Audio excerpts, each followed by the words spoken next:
প্রধান উপদেষ্টা ডক্টর মোহাম্মদ ইউনূসের কাছে প্রতিবেদন জমা দিয়েছে 4টি সংস্কার কমিশন। সকালে প্রধান উপদেষ্টার কার্যালয়ে সংবিধান, নির্বাচন ব্যবস্থা, দুদক ও পুলিশ সংস্কার কমিশন প্রধানরা প্রতিবেদন জমা দেন। প্রধান উপদেষ্টার প্রেস সচিব শফিকুল আলম সংবিধান সংস্কার কমিশনের প্রস্তাবের বিষয়টি নিশ্চিত করেছেন।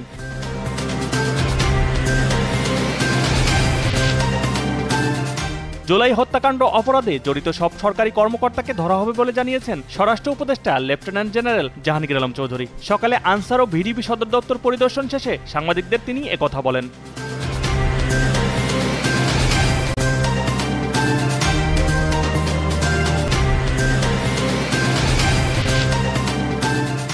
জিয়া অরফানেজ ট্রাস্ট দুর্নীতি মামলায় বিএনপি চেয়ারপারসন বেগম খালেদা জিয়া ও দলটির ভারপ্রাপ্ত চেয়ারম্যান তারেক রহমান সহ সব আসামিকে খালাস দিয়েছেন আপিল বিভাগ। সেই সঙ্গে এ মামলায় তাদের হাইকোর্ট ডিভিশন ও বিচারিক আদালতের সাজা বাতিল করা হয়েছে। সকালে আপিল বিভাগ এ রায় দেন।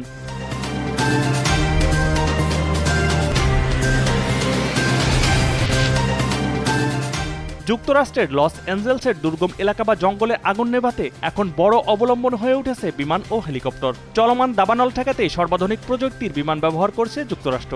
এক প্রতিবেদনে দেশটির সংবাদ মাধ্যম ইউএসএ টুডে এ তথ্য জানায়।